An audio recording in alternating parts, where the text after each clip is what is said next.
I miss him so much. And Daddy, I just want you to know that I love you. I love you so much, Daddy. Aside from the fact that my dad is now dead, my sister is blaming herself for it. I know that he could have given it to me. I just feel like if he would have stayed home, he would be okay. Our dad's name is Darren Antoine Edwards, and he was 57 years old. If he could do his own funeral, it would be pure comedy. It would be, yes, it would be, and all of his personalities would be there. 1, 2, 3. One of his aliases or his personalities was Applejack, or AJ for short. He was notorious for saying peace. I love all y'all. Peace. He was a huge family guy. Like, family was everything to him. What's Tony's first pet? We would get together, we would, just like have food, have fun, play games, and just share a lot of love. Oh, I'm so proud of you.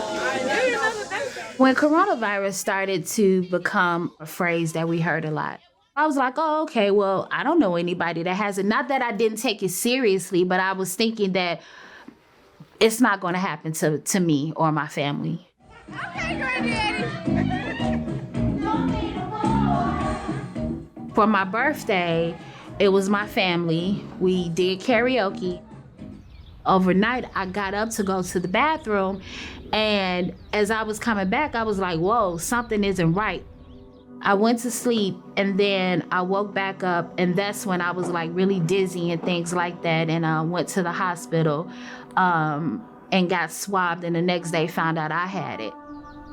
I slept for like 6-7 days straight, but my daddy was calling my husband and my daughter all the time, and then I didn't find out he was sick until I had gotten better. Talked to him on a video call, and he was wrapped up in a towel. And I was like, well, what's wrong? He said, I haven't been feeling well, and I was trying to, talk to you to see what your symptoms were. He said, but I'm having more difficulty breathing. Dameka wants to try to blame herself because he did come out to celebrate her birthday with her on that 16th. And we keep trying to explain to her, she didn't even know that she had it. He got tested the 27th, went into the hospital the 1st. I would call him every 20 or 30 minutes because he's just completely out of breath. Just can't breathe, I'm tired, I just need a minute. When he talked, he would literally say, okay.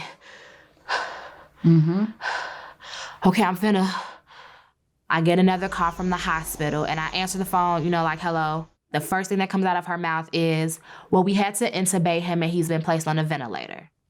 That doctor got on the phone and he said, I'm expecting for your dad to die within the next 30 minutes, were his exact words to us. And so I'm just like, how do we go from we're okay and we're making it and things are progressing to now my dad got 30 minutes to live? What are we talking about? At that point, I broke, and I just kept screaming in the phone, no one should die alone. No one should die alone. No one should die alone.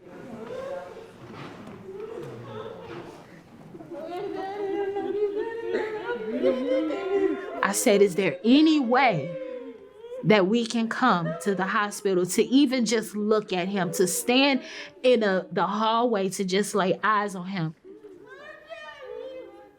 I feel like had we been able to be there with him, it could have potentially been a little bit different. To feel us right there with him, to hear our voices.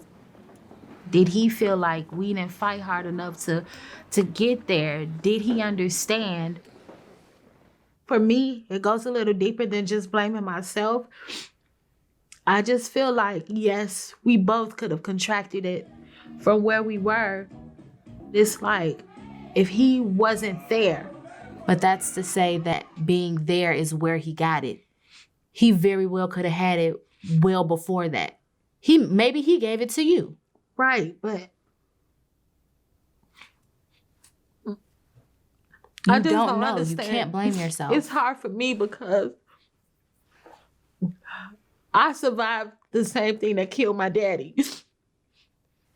And you know good and well when it comes down to it, if he had to choose if one of y'all had to die from this, you know good and well he would have chosen himself. You know he would have. The Lord is my shepherd. I shall not want. It's just like, this can't be real. I've literally lived the last however many days it's been since April 8th trying to figure out if I'm in a dream and, you know, what do I need to do to wake up and know that my dad is sitting right here. Once the world opens back up and, you know, things are clear to proceed, we anticipate having a huge memorial to celebrate him the way that we want to, and we know that he should be celebrated. I love you, girl. I love you, baby. One thing that I am able to take away from all of this from a positive perspective is family is everything. One thing that our dad is leaving behind with us is just the love of family, just living every day like it's absolutely your last day, making the most out of every opportunity, and just loving each other.